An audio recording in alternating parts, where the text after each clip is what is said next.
በመጀመሪያ እንኳን ለዚህ ታላቅ ዕለት አደረሳችሁ ነው የምለው። ስነ ጽሁፍ በኢትዮጵያ አስተሳሰብ ሲታሰብ ብዙ ጊዜ በተሳሳተ መንገድ ይመስለኛል ቅዱሳት መጽሐፍትን አይጨምርም። ቅዱሳት መጽሐፍትን እንደ ስነ ጽሁፍ የመቁጠር አዝማሚያ ትንሽ ዝቅ ያለ ነውና ዛሬም ማነብላችሁ ይሄ የስነ ጽሁፍ ሳሎን ትግስት ሳሙኤል በነገረችኝ መንገድ ስረዳው የሚገርም ሆኖ አግኝቼዋለሁ እና አንድ የግዕዝ ጥቅስ ላነብላችሁ። ወይ እዜኒ አሃዊነ ኩሎ ዘርት ወዘንጽህ ወዘጽድቅ ወዘሰናይ ወዘፍቅር ወዘምድሃር ወአስተርክቦ ዘይደሉ ወዘይትአኮት ኪያሁ ሀሌው። ይሄ የሚለው ወንድሞች ሆይ እህቶችንም እንጨምራለን እኛ ወንድሞች እህቶች ሆይ የቀናውን ንጽህና ያለውን እውነት ያለውን መልካምነት ያለውን ሰና የሚለው ስን የሚለው ነው። ስነ ጽሁፍም ከዚህ ነው የሚመጣው። ፍቅር ያለበትን ጭምትነት ያለበትን አስተርክቦ ማስተዋል ያለበትን የሚወደድና የሚመሰገን ነገርን ይህንን ሁሉ አስቡ ይላል። ይሄ ከሐዋርያው ጳውሎስ መልእክት ከፊልጵስዩስ የተወሰደ ነው እና የእናንተ ማህበር ሳስብ የመጣልኝ የመጀመሪያው ጥቅስ ይሄ ነው። አመቱን ሙሉ ያሉትን ቀናት ለስነ ጽሁፍ እናውላለን የሚል ቡድን ወይም ደግሞ ግለሰብ ሲገኝ አእምሮን ወደ ቀናው ወደ ተሻለው ወደሚመቸው ነገር እያዋለ እንደሆነና እጅግ የሚፈለግና የሚመሰገን ተግባር መሆኑን በማስታወስ ነው ጉዳይን የምጀምረው።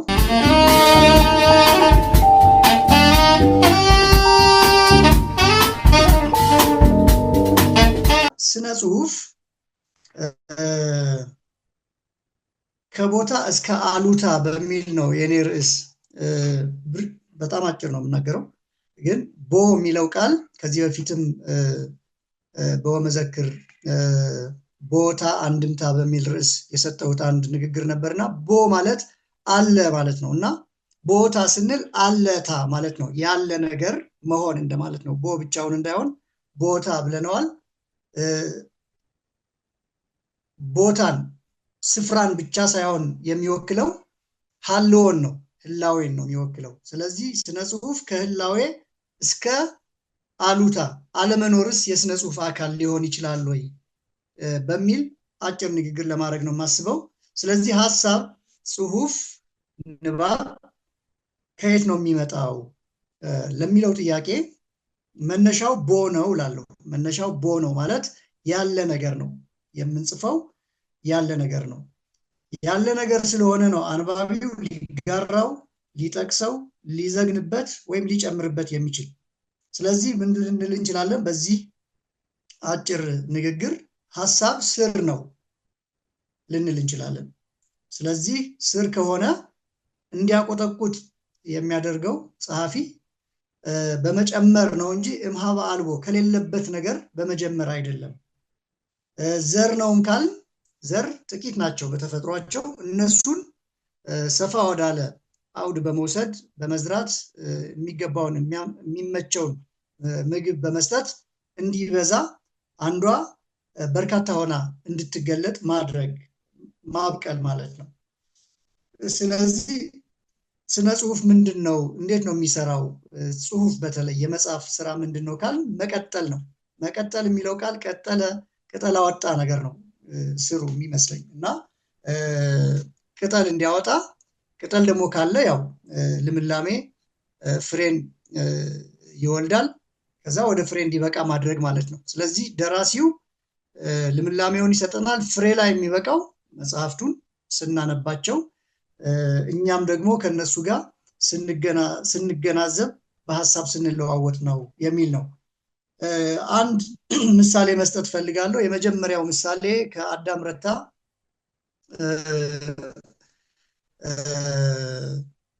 መረቅ ነው። መረቅ ልክ ሲጀምር በነገራችን ላይ አዳም ረታ የዚህ ማህበር አባል ሆኖ ወይም ተጋብዞ ተሳትፏል ሲባል እጅግ በጣም ነው ደስ ያለኝ።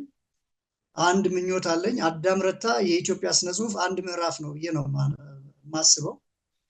መጽሐፍን ብጽፍ የኢትዮጵያ ስነ ጽሁፍ ምዕራፍ አዳም ረታ የሚል ርዕስ ሰጠዋለሁ ብዬ ብዙ ጊዜ ከጓደኞቼ ጋር ጉራይን ነዝቻለሁ። እና መረቅ ኦሪት ዘፍጥረት ነው ብዬ ነው የማነብላችሁ። እንዴት ነው የሚጀምር? ዕለታት አንድ ቀን ብሎ ይጀምራል። ጣይቱ የተባሉ እቴጌ እዛች ፍል ውሃ የምትባለው የምጤስ ቦታ እዛች እርጥብ ፊንፊኔ ገላቸውን ተጣጥበው ጨርሰው ከተቀመጡበት በርጩማ ብድግ ሲሉ እንደ ደንግ የምታበራ የህልም እንቁላላቸው የምትሞቅ ግልገል ኩሬ ውስጥ ወደቀች።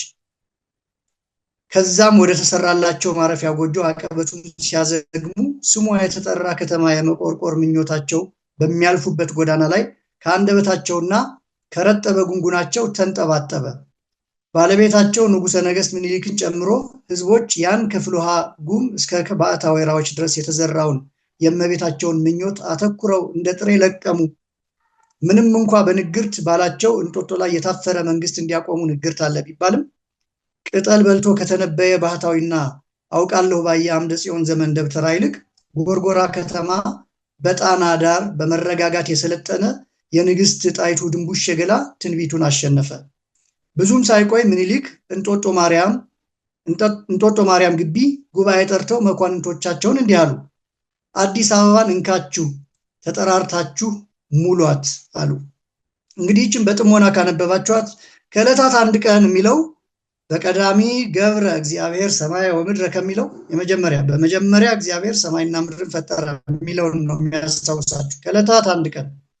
ከዛ ግን ሰውን ከፈጠረ በኋላ የምታውቁት ታሪክ እንስሳትን፣ እጽዋትን፣ አዝርዕትን፣ ምድርና ሰማይን ውሃና የብስን መለየት ሁሉ ካለፈ በኋላ ሰውን ፈጠረና ምን አለው?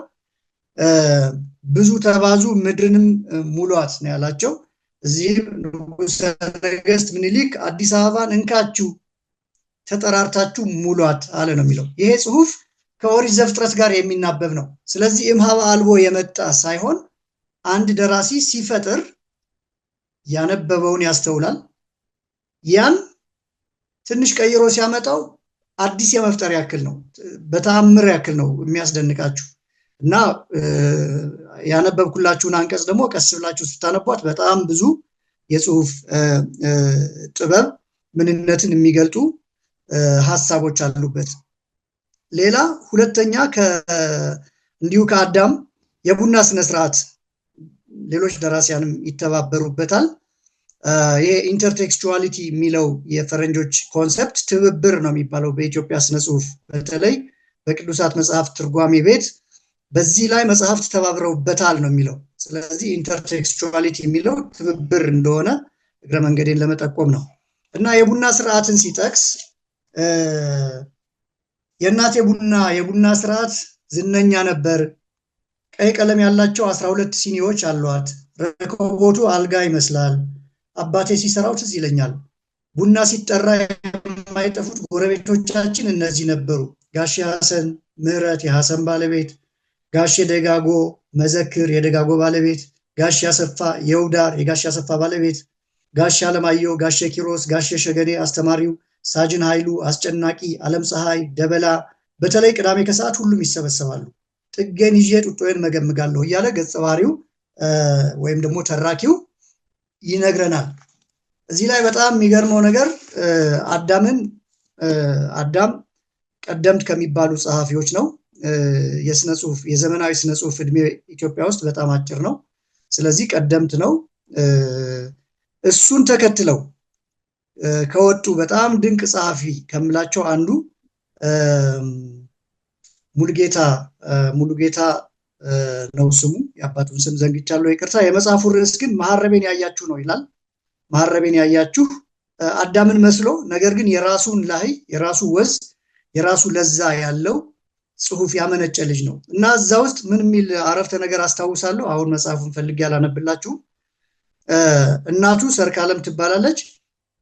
ከጀበናው ጀርባ ስትሰየምና ከፊቷ የተደረደረ ጀበና፣ ከጀበናው ፊት ማጨሻ፣ ጭሱ ሲንቦለቦል አድባር መስላ ትከመራለች ነው የሚለው። በጣም በሚገርም ሁኔታ አዳምን የቀዳ ቢመስልም ግን የራሱ የሆነ ልዩ የሆነ የተደገመ የማይመስላችሁ ውበት አለው። እዛም ጋር የሚሰበሰቡት ገጸ ባህሪያት የሚገርሙ ናቸው። ይሄ እንግዲህ አዳም የፈጠረው አይደለም፣ ሙሉጌታም የፈጠረው አይደለም። ሌላም ደግሞ ልክ በኢትዮጵያ ስነ ጽሑፍ በተለይ በአማርኛ ልቦለድ ውስጥ እጅግ በጣም ከምወዳቸው ስራዎች አንዱ ሽምብሩት ይባላል። ድርቡ አደራ የሚባል ደራሲ የጻፈው። ድርቡ አደራም አንድ ሁነኛ የሆነ የቡና ስነስርዓት አለው። ዋና ገጸ ባህሪያቱ አዝማሪ ባልና ሚስት ናቸው። አዝማሪዎች የሚደርስባቸውን ውጣ ውረድ በተለይ ቆንጆ አቀንቃኝ ሚስቱ ናት የአዝማሪው። አዝማሪው በጣም አጭር ነው። ስለዚህ እሷ በዛ መለሎ ቁመናዋ ሰዎች ለመዝናናት የሚሄዱባቸው ጠጅ ቤት ላይ ነው የሚሄዱት። ነገር ግን ተንፈስ የሚሉት ከህይወት እዛ ሲሄዱ ብዙ ወከብ አለ። ባልየው እየዘፈነ ሚስቱንም በመጠበቅ አንዱ ዋና ስራው ነው። ነገር ግን ወደ ቤት ሲመጡ የተረጋጋ ህይወታቸውን የሚያሳየን የቡና ስነስርዓት ላይ ነው። እነዚህ ሶስት የጠቀስኩላችሁ ደራሲያን የቡናን ስነስርዓት አንደኛ መድረክ ሆኖ ነው ያገኙት። ብዙ ገጸ ባህሪያትን ለማገናኘት እንደ ቡና አይነት በጣም የተመቸ አጋጣሚ አይኖርም። ለምሳሌ ገበያ ላይ በጣም ብዙ ሰዎች ይገናኛሉ፣ ግን የገበያ ውይይት ልክ እንደ ቡና የተዝናና የተለያዩ ሰዎች የሚሰባሰቡበት፣ ጎረቤቶች የሚሰባሰቡበት አይሆንም እና እነዚህ ደራሲያን ፈጠራቸውን አንድ እርምጃ ወደፊት ለማስኬድ ወይም ደግሞ የፈጠራቸውን ማሰላሰያ አድርጎ ለመፍጠር ያለን ነገር ነው የሚጠቀሙት የሚለውን ለማንሳት ነው ይሄንን የጠቀስኩት።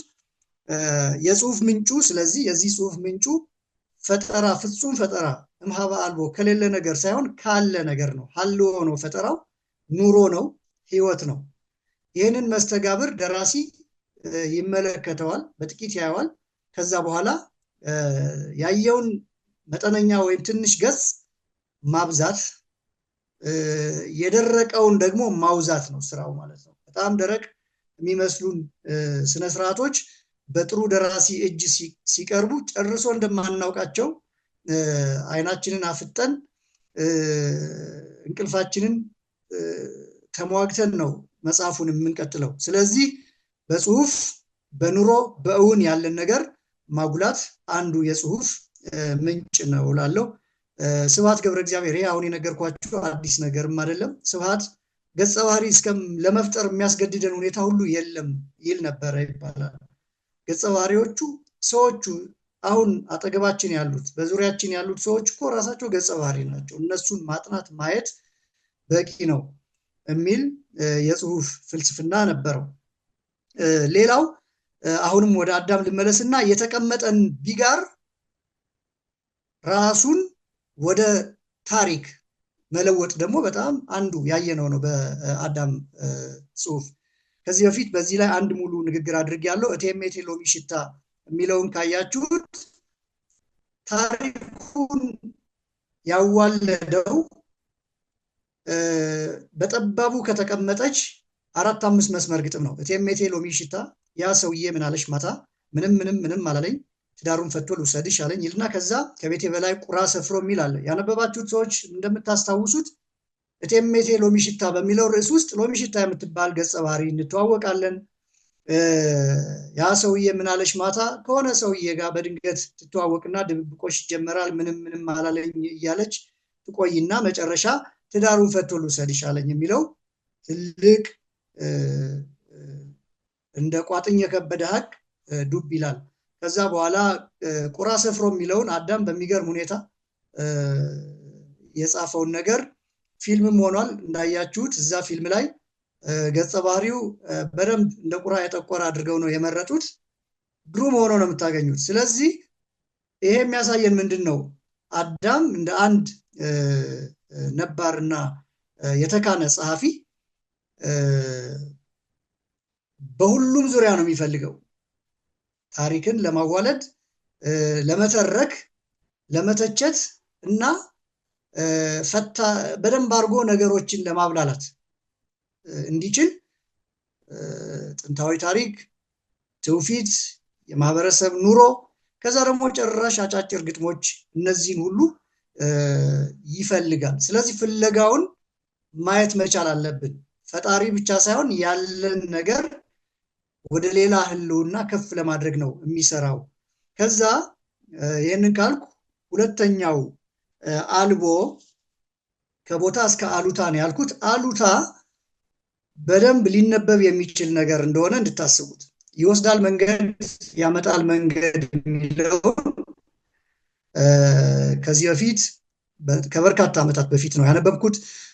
ታሪኩ አእምሮዬ ላይ አለ። ዛሬ እሱን ሳነሳ ያስተዋልኩት ሌላ ነገር አለ። እችን የግድ አነብላችኋለሁ። 1-2 ደቂቃ ነው ለጠቅላላ ንግግር የሚቀረው። መኖሪያ የተሰራችው እንደ ብዙዎቹ ቤቶች ከባህር ዛፍ ፍልጥ፣ ከጥቂት የጽድ ቋሚዎች፣ ከቀላል ምስማሮች፣ ከምርግና ከልስን ጭቃ ነው። ጣሪያው ነጠላ ቆርቆሮ የተለጠፈበት ነው። የክረምት አስናዋጅ ውበቱ፣ የበጋ ቀትር ግለቱ እድሜ ሰጥቶኛል።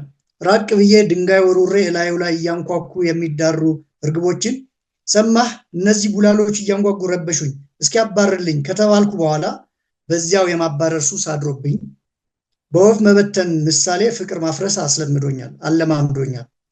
ይሄ የሆነበትም ዘመን እድሜ ሆኖ ተቆጥሯል። በራሪ መምቻ ከወረወርኳቸው ብዙ ድንጋዮች በጥቂቱ አላፊ አግዳሚ አስደንግጫለሁ። የማን ጥጋበኛ ነው ሊገለኝ ነው ተብያለሁ። ይሄ ስድብና ግጭት አስተምሮኛል። ይህም እድሜ ነበር። የተወለድኩት እዚህ በሐረግ ጥልፍልፍ በሳር ቀለበት የተጋረደች ትንሽ ቤት ውስጥ ነው። እዚህ ውስጥ አንድ ሁነኛ መረጃ ሆነ ብሎ ይነፍጋል ጸሐፊው።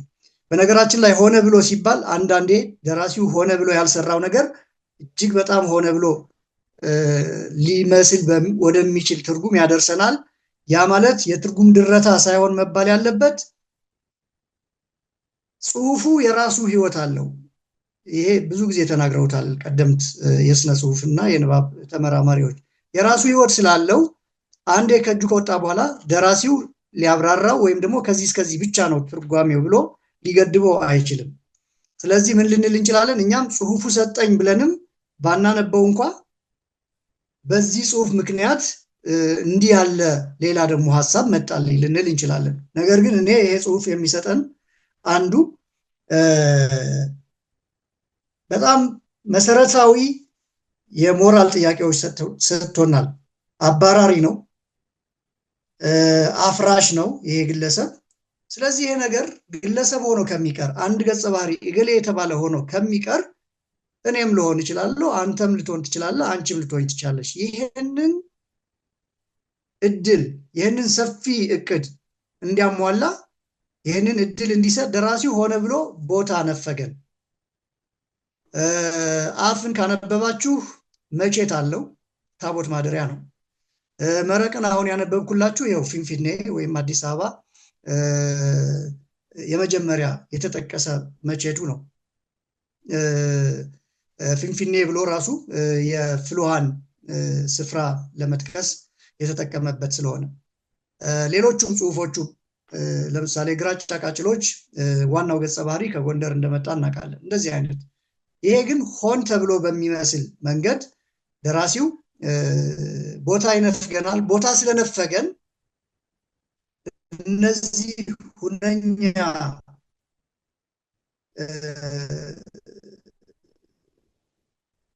ስንከላዎች እኔም የኔ ናቸው ብዬ እንዳስብ፣ አሪው በሄደበት መንገድ እኔም እንደሄድኩ፣ ተራኪው በሄደበት መንገድ እኔም እንደሄድኩ እንዳስብ ያደርገኛል። ስለዚህ ስናነብ ያለን ነገር ብቻ ሳይሆን የሌለን ነገር ጭምር በማስተዋል ትርጓሜ መፍጠር እንችላለን። ስለዚህ አሉታ ያልኩት ይሄ ነው። ከተለመደ ሁኔታ ስንጠብቀው የነበረውን ነገር ስናጣ እንግዳው እዚህ ጋር ልሞላ የሚገባኝ ነገር አለ ማለት ነው እንላለን። በተለይ ይወስዳል መንገድ ያመጣል መንገድ ትሁት ሊያደርገን የሚገባ ጽሁፍ ነው ብዬ ነው የማምነው። ያለፉ የሚመስሉን ክፋቶች፣ ያለፉ የሚመስሉን ጠማማነቶች፣ ያለፉ የሚመስሉን ግጭቶች ተመልሰው የሚመጡ ተመልሰው እኛ መልሰን የምንኖራቸው መሆናቸውን ያነበብኩበት ስራ ነው። ስለዚህ ሳጠቃልል ነገሬን ደራሲም ሲፈጥር ካለው ነገር ላይ የጨመረ ነው። እኛም ወደ ጽሁፍ ስንገባ ባዶ የሆነ አእምሮ ይዘን ሳይሆን የምንገባው የሆነች ነገር ይዘን ነው የምንገባው። የያዝነውን ይዘን ስንገባ እናገኛለን ያሰብነውን። አንዳንዴ ያሰብነውን ስናጣ ደግሞ ራሱን የቻለ ወደ ሌላ ሐሳብ እንደውም አንዳንዴ ላቅ ወዳለ ሐሳብ እንድንደርስ ያደርገናል ማለት ነው። ይህ የንባብ ቡድን ኢትዮጵያ ያላት የአንባቢ ቁጥር በጣም አነስተኛ ነው ከሚል ከፍተኛ ነው ወደሚል እንዲያሻግረን ከዛ ይልቅ ደግሞ በቁጥር ደረጃ ወይም ለስታቲስቲክስ ለቆጠራ ሳይሆን ህይወታችንን ሁነኛ በሆነ መንገድ እንድንለውጥ እንዲያበቃን እመኛለሁ። ቀጣይ የንባብ ጊዜ ኖሯችሁ ዛሬ 1 ብለን ጀምረናል። 100ኛ ዓመት 200ኛ ዓመት 300ኛ ዓመት የሚከበር እንዲሆን ምኞቴ ነው። በጣም አመሰግናለሁ።